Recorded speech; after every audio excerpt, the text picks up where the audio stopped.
No, zobaczcie, jakie chmury, jak przed chwilą strasznie padało, jak nadal pada, jak Kasia mokra idzie, ale idzie Wam nakręcić film.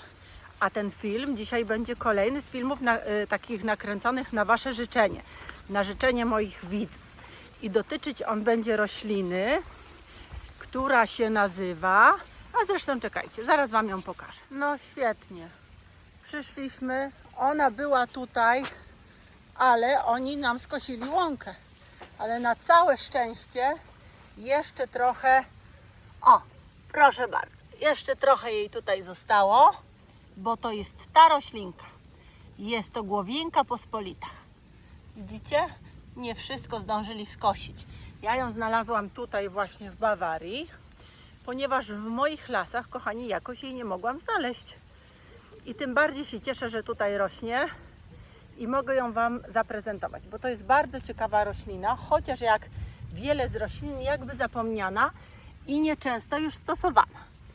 Głowienka. Film o głowience, więc jeśli taka tematyka Was interesuje, to ja Was serdecznie zapraszam do oglądania dalej.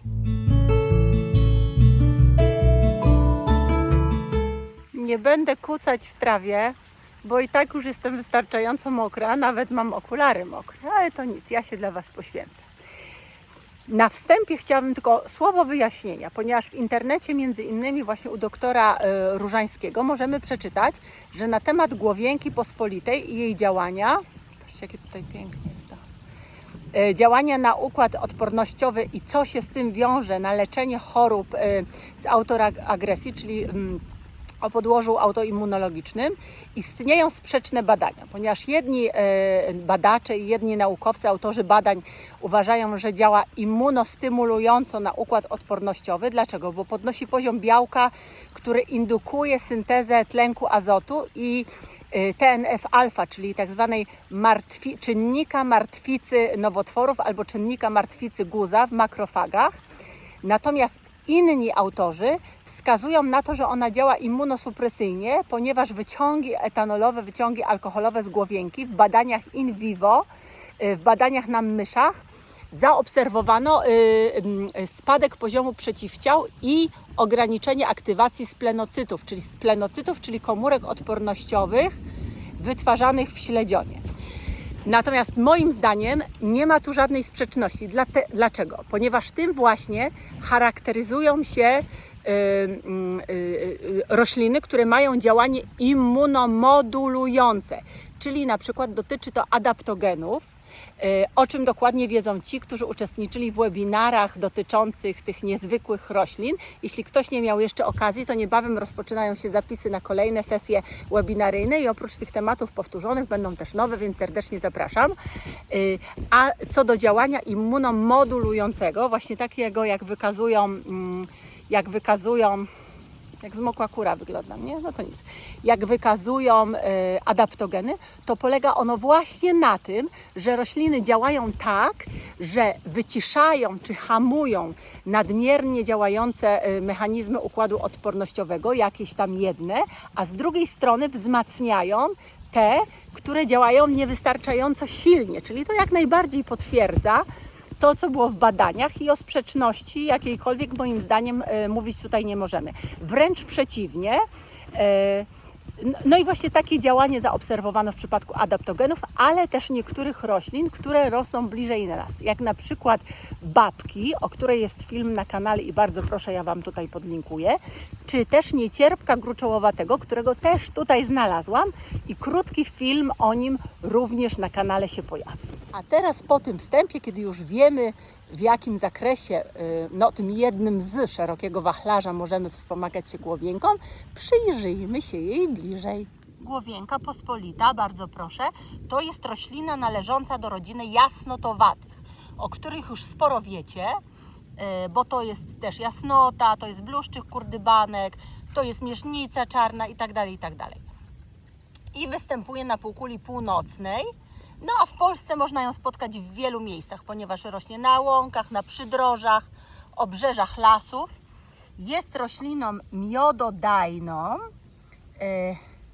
więc też ważną z punktu widzenia tutaj pszczółek. A jak wygląda? No postaramy się tutaj jakąś wziąć i ja Wam powiem, mimo tego, że ją mi tutaj skosili.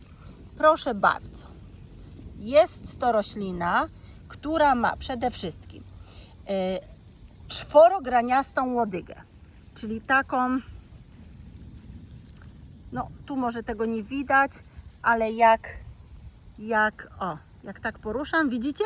Ona jest taka czworograniasta, jest raczej naga albo taka nawet, jeżeli owłościona, to bardzo skąpo i osiąga wysokość, no tutaj jest malutka, bo 10, ale osiąga od 10, nawet jest wyższa, bo dosiąga do 70 cm wysokości.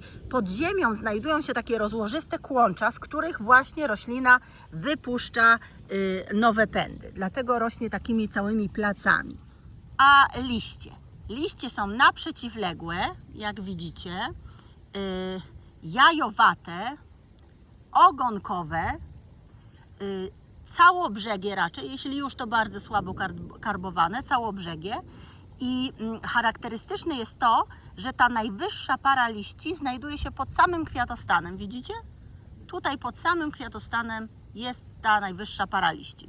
A kwiaty są drobne, są niebiesko-fioletowe, zebrane, o tutaj też może będzie widać, proszę dolarku pokażemy, o tutaj, zebrane, o takie kwiaty, zebrane na szczytach pędów w główkowate kwiatostany. No teraz to jest jak w tropikach, zrobiło się znowu gorąco, ja jestem cała mokra, zrobiło się znowu gorąco i jest do tego jeszcze wilgotno, więc ja nie będę siedzieć w tej mokrej trawie, wzięłam sobie tutaj małą głowienkę i teraz będę Wam o niej dalej mówić, a najlepiej to pójdziemy sobie z dolarkiem, po prostu pójdziemy. Jak jeszcze się jej nie przypatrzyliście, to sobie cofnijcie film, to będziecie widzieć, jak ona wygląda, tutaj sobie też na nią patrzcie. Ja zebrałam, ponieważ surowcem zielarskim, weszłam właśnie w kałużę, nie czułam tego, no ale dobra, wychodzę z niej. Powinnam dostawać jakieś od Was osobne podziękowania za pracę w trudnych warunkach, co? Nie sądzicie? No nieważne. Surowcem zielarskim w głowience jest ziele zbierane w okresie kwitnienia, czyli od maja do października, bo właśnie tak kwitnie ta roślina. A co ona zawiera?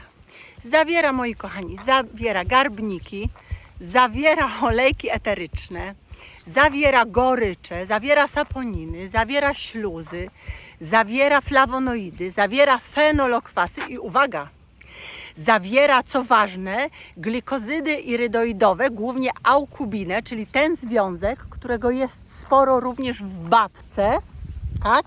Czyli znowu tutaj mamy takie powinowactwo głowienki do babki, świadczące o podobnych działaniach, no, zwłaszcza na tym polu układu immunologicznego i jakby wspomagania układu immunologicznego. Ale oprócz tego głowienka działa na nasz układ oddechowy i tak wykorzystywana była w medycynie ludowej. No dlaczego? Bo rozrzedza nam śluz zalegający w oskrzelach i w drogach oddechowych, ale działa też przeciwgorączkowo, działa przeciwzapalnie, działa przeciwbakteryjnie, rozszerza nam oskrzela. I to działanie przeciwzapalne możemy wykorzystać też w leczeniu stanów zapalnych nie tylko jamy ustnej, nie tylko gardła, nie tylko dziąseł na przykład, ale możemy też robić nasiadówki w chorobach czy stanach zapalnych narządów płciowych. Zaraz Wam pokażę dolarka w swoim źródełku. Uważajcie. Niunia, Ty już i tak jesteś cały mokry, tak? W źródełku jesteś sobie. Widzicie, to jest takie źródełko. Bardzo czysta jest w nim woda. Dolarek teraz trochę ją wzmącił, ale on sobie lubi tutaj po tym źródełku pochodzić, tak? No, tak. I kto się cieszy i się od razu możesz napić, tak? No, wyskakuj, chodź. Ponadto głowienka wspomaga też działanie naszych nerek, naszych moczowodów, naszego pęcherza moczowego, ale też leczy nam nieżyty żołądka, nieżyty jelit, udrażnia nam układ moczowy, wpływa nam żółciopętnie, przeciwmiażdżycowo, uwaga pada, antynowotworowo, ale ma też przede wszystkim silne, bardzo silne działanie ochronne na nasz miąższ wątroby i za to głównie odpowiada kwas oleanowy, czyli jeden z fenolokwasów, który chroni naszą wątrobę również przed uszkodzeniami chemicznymi. Głowienkę stosowano już też w medycynie chińskiej i stosowano ją na choroby związane z naszą głową i z naszymi oczami, czyli na bóle głowy, na zawroty głowy, na opuchnięte oczy, na obrzęki pod oczami. Na to wszystko możemy wtedy ją stosowano i my możemy ją nadal też stosować. A jak stosujemy i co możemy z niej zrobić? Możemy oczywiście zrobić napar i w tym celu 1 do 2 łyżek surowca zalewamy szklanką gorącej wody, zaparzamy 15-20 minut i pijemy pół szklanki, powiedzmy 4 razy dziennie. Możemy też zrobić odwar, czyli zalać gorącą wodą i jeszcze pogotować z 10 minut, ale wtedy jakby ten ekstrakt będzie silniejszy i stosujmy pół szklanki 2 do 3 razy dziennie. Jeśli natomiast ktoś ma ochotę na nalewkę, to możemy taką też zrobić i wtedy stosować 10 do 15 ml takiej nalewki 3 razy dziennie. Na przykład jeśli mamy chrypkę, jeśli mamy kaszel, w zaflegmieniu oskrzeli, czy na przykład w zaflegmieniu płuc.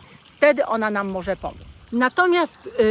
Natomiast głowienka, jak każde cudowne ziele, ma też działanie zewnętrzne, czyli na naszą skórę i tu możemy zrobić na przykład sobie papkę z ziela, takiej głowienki, albo macerat w chłodnej wodzie, tak? Nie napar, tylko macerat w chłodnej wodzie i możemy stosować do leczenia skóry problematycznej, również takiej z trądzikiem i wtedy taką maseczkę nakładamy na przykład na skórę i traktujemy ją jako maseczkę właśnie raz na jakiś czas, a na przykład takim maceratem przemywamy sobie skórę systematycznie i wtedy kondycja naszej skóry powinna się wyraźnie poprawić. No jak widzicie, kolejna cudowna roślinka dołączyła do naszego zielnika, a przecież tych roślin jest taka ogromna mnogość. Tyle daje nam natura lekarstw, którymi się możemy wspomagać, ale pamiętajcie, nie tylko wspomagać wtedy, kiedy już jesteśmy chorzy, ale stosujmy te wszystkie rośliny profilaktycznie, żebyśmy właśnie chorzy nie byli i wtedy po jakieś silniejsze leki, czy wtedy po silniejsze dawki tych roślin sięgać nie musieli. No, to jestem ja i ja się z Wami żegnam. Tam w polu grasuje dolarek szczęśliwy.